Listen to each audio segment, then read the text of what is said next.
की राजधानी पटना देखिए मंगलवार को भाजपामय हो गई। बीजेपी के राष्ट्रीय कार्यकारी अध्यक्ष नितिन नवीन 2 दिन के दौरे पर पटना पहुंचे। कार्यकारी अध्यक्ष का जिम्मा मिलने के बाद पटना में उनका यह पहला दौरा है, लिहाजा स्वागत भी देखने लायक था। उनके स्वागत और रोड शो की तमाम दिलचस्प तस्वीरें इस रिपोर्ट में देखिए।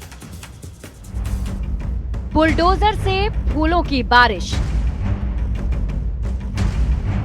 रैली की शान बढ़ाते हाथी, घोड़े और ऊंट की फौज,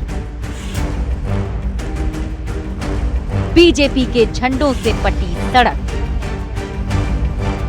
नजारा है बिहार की राजधानी पटना का और मौका था बीजेपी के राष्ट्रीय कार्यकारी अध्यक्ष नितिन नवीन के स्वागत का।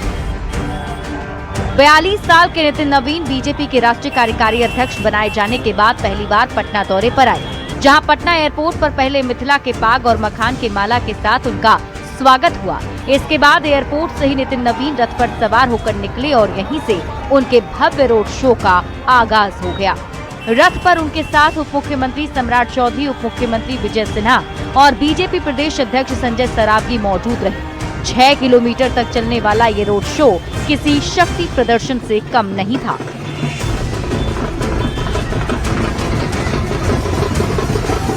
रोड शो जब सड़क पर निकली तो इसकी भव्यता देखते ही बन रही थी।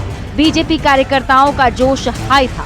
हाथों में झंडा लिए जय श्री राम और बीजेपी जिंदाबाद के नारों से पूरा शहर गूंज उठा।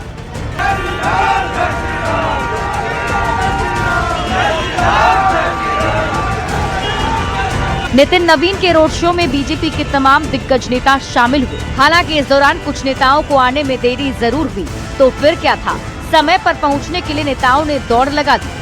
दरअसल रास्ते में भारी जाम लगा था, जिससे कई नेता ट्रैफिक में फंस गए, जिसके बाद उप मुख्यमंत्री विजय सिन्हा, मंत्री दिलीप जायसवाल और राष्ट्रीय संगठन मंत्री ऋतुराज सिन्हा समेत कई नेता गाड़ी से निकलकर दौड़कर रोड शो में शामिल हुए।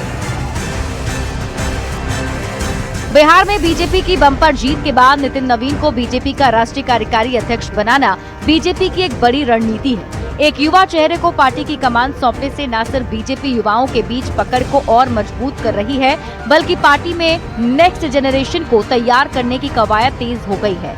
विवादों से दूर रहने वाले नितिन नवीन, जिनकी जमीनी कार्यकर्ताओं के बीच अच्छी पकड़ रही है, छत्तीसगढ़ विधानसभा चुनाव में बीजेपी के सह प्रभारी के तौर पर उन्होंने बूथ स्तर पर जो काम किया, उसका नतीजा था कि छत्तीसगढ़ में बीजेपी की वापसी हुई।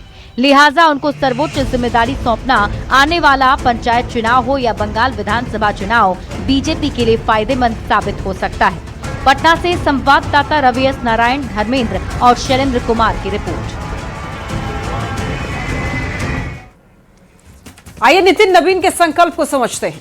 देखिए, बीजेपी के राष्ट्रीय कार्यकारी अध्यक्ष बनने के बाद पहली बार नितिन नवीन बिहार पहुंचे। नेताओं और कार्यकर्ताओं ने उनका बेहद ही गर्मजोशी से स्वागत किया। भव्य स्वागत उनका किया गया, ग्रैंड वेलकम किया गया। कार्यकर्ताओं में नई जान फूंकने की कोशिश की गई। पंचायत से लेकर के पार्लियामेंट तक भगवा लहराने की अपील की गई और प्रधानमंत्री मोदी ने यह कहा है कि 1 लाख युवा नेतृत्व को तैयार करना है। पीएम मोदी का सपना तभी पूरा होगा जब बिहार के युवा पंचायत का प्रतिनिधित्व करेंगे। और अगले साल देखिए, बिहार में पंचायत चुनाव होने वाला है। अगले साल पश्चिम बंगाल में भी विधानसभा का चुनाव है।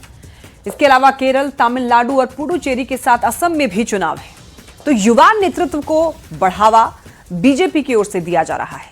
नितिन नवीन का बयान उसी लक्ष्य की ओर इशारा कर रहा है। पार्टी पंचायत से लेकर के प्रदेश और पार्लियामेंट तक पकड़ मजबूत करना चाहती है बीजेपी। और बीजेपी के राष्ट्रीय कार्यकारी अध्यक्ष बनने के बाद नितिन नवीन का बिहार आना सिर्फ एक औपचारिक दौरा नहीं, बल्कि पार्टी की बड़ी रणनीति का साफ संकेत है। चलो बढ़ते हैं खबरों